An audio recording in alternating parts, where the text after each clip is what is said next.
হেই friends, আমি রাসেল ইবনে মাশার। আপনাদের সবাইকে এই ভিডিও টিউটোরিয়ালে স্বাগতম। আশা করি আপনারা সবাই ভালো আছেন।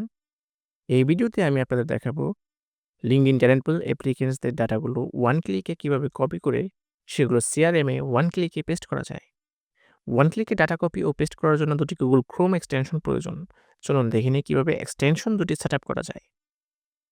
ইউটিউব ডিসক্রিপশন অথবা আপনাদের কাছে সরবরাহকৃত links.txt ফাইলে প্রবেশ করে এই লিঙ্কটি কপি করে নিন।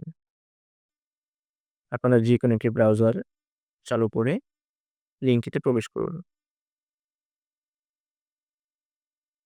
কোড লেখা বাটনটির উপর মাউস কার্সার নিয়ে ক্লিক করে ডাউনলোড জিপ লিঙ্কটিতে ক্লিক করুন। সাথে সাথে একটি ফাইল ডাউনলোড হবে। সেভ দিন। ফাইলটি যেখানে ডাউনলোড হয়েছে সেখানে চলে যান। এই ফাইলটি আপনার সুরক্ষিত ড্রাইভে সংরক্ষণ করে রাখুন।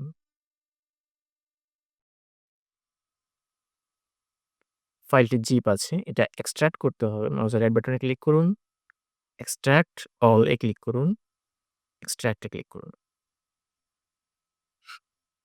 এটা কেটে দিন।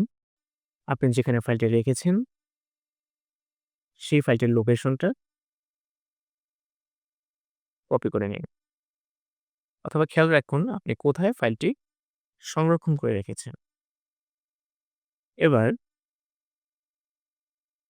ভিডিও ডিসক্রিপশনে থাকা এই লিঙ্কটি কপি করে নিন এবং গুগল ক্রোম ব্রাউজার অবশ্যই মনে রাখতে হবে গুগল ক্রোম এক্সটেনশন দুটি শুধুমাত্র গুগল ক্রোম ব্রাউজারের জন্য। একটা ট্যাব চালু করে এখানে লিঙ্কটি প্রবেশ করুন, এন্টার দিন। এখানে ডেভেলপার মোড নামে একটি অপশন আছে যেটা বন্ধ করা আছে, এটা চালু করে দিন। লোড আনপ্যাকডে ক্লিক করুন। ফাইল দুটি যেখানে রেখেছেন সেই ড্রাইভে আপনি চলে যান। আমি ডি ড্রাইভে রেখেছিলাম, ডি ড্রাইভে আমি চলে এসেছি। এখন এই ফোল্ডারে আমি প্রবেশ করলাম। এখানে দুটি ফোল্ডার আছে। একটি হচ্ছে লিঙ্কডইন ডেটা কপি এক্সটেনশন, আরেকটি হচ্ছে সিআরএম এক্সটেনশন। এই দুটি এক্সটেনশনই প্রয়োজন। আমি প্রথমে LinkedIn data copy extension select করব। প্রবেশ করব না ফোল্ডারের ভিতর। সিলেক্ট ফোল্ডারে ক্লিক করব, লোড হয়ে গেছে। পুনরায় আবার আমি লোড আনপ্যাকডে যাব। আবার ড্রাইভের প্রথম থেকে যাব। সিআরএম এক্সটেনশন সিলেক্ট করব। আমাদের এক্সটেনশন দুটির সেটআপ সম্পন্ন হয়েছে। আমাদের মনে রাখতে হবে লিঙ্কডইনের ডেটা কপি এক্সটেনশন কোনটি। কপি আইকন সংবলিত যে এক্সটেনশনটি, এটি হচ্ছে আমাদের লিঙ্কডইন ডেটা কপির এক্সটেনশন। এটা আমরা পিন আপ করে এই এক্সটেনশনটির পাশে নিয়ে আসব, এতে আমাদের কাজের সুবিধা হবে। আমরা এখন আমাদের একটি জব আইডি খুলে নেব। আমি আগে থেকেই একটি জব আইডি খুলে নিয়েছি দেখানোর জন্যে।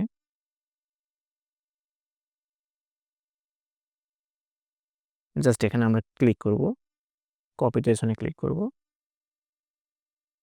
এই বক্সটি নতুন ইনক্লুড হয়েছে, আমরা এখানে জাস্ট একটি ক্লিক করব। অটোমেটিকলি ডেটা আমাদের এখানে চলে আসবে। সাবমিট করব। আবারও নতুন একটি বক্স এখানে চলে আসছে ডেটা বক্স নামে। এখানে আমরা একটি ক্লিক করব, জাস্ট অ্যাপ্লাই ক্লিক করব। নেক্সট একই রকম ভাবে আমরা পুনরায় কপি জেসন, এই লেখাটা যদি থেকেও যায় আগের যে ডেটাটা আমরা সাবমিট করেছি, নতুন ডেটাটা কপি করার পরে আমরা যদি ক্লিক করি তাহলে নতুন ডেটাটাই এখানে পপ আপ হবে। আমরা সাবমিটে ক্লিক করব, আবার এখানে ক্লিক করব, অ্যাপ্লাই, সেভ টু পাইপলাইন। এখানে লক্ষণীয় যে বিষয় সেটি হচ্ছে আমরা যখন ডেটাটা কপি করব আমাদের দেখে নিতে হবে যখন আমরা পেস্ট করতেছি এখানে প্রপারলি ভাবে ডেটাটা চলে আসতেছে কিনা। আমাদের কান্ট্রি কোডটা খেয়াল রাখতে হবে, মাস্ট বি। বিভিন্ন সময় দেখা যায় এখানে ফোন নাম্বার বিভিন্ন কান্ট্রির হয়ে থাকে, ঠিক আছে? সেই ক্ষেত্রে আমাদের কান্ট্রি কোডটা সিলেক্ট করে সেই অনুযায়ী ফোন নাম্বারটা ঠিক আছে কিনা সেটা কনফার্ম হয়ে সাবমিট করতে হবে। এখানেও একই রকম অবস্থা। অনেক সময় দেখা যাচ্ছে আ আমাদের এখানে মেল আছে, ঠিক আছে? কিন্তু এখানে ফিমেল লেখা আসতেছে। আবার এখানে দেখা যাচ্ছে LinkedIn এ ফিমেল আছে, এখানে মেল লেখা আসতেছে। এই জিনিসগুলো হয়তো আমাদের একটু খেয়াল রাখতে হবে, ম্যানুয়ালি ভাবে করতে হবে। কিন্তু বেশিরভাগ তথ্যই আমরা স্বয়ংক্রিয়ভাবে করে নিচ্ছি। তারপরও আমাদের ডেটার কোয়ালিটি যেন অ্যাকুরেসি ঠিক থাকে, তাই আমাদের প্রত্যেকটা ডেটা অন্ততপক্ষে এক পলক কনফার্ম হয়ে তারপর এপ্লাই করা উচিত। ভিডিওটি এই পর্যন্তই। ধন্যবাদ সবাইকে।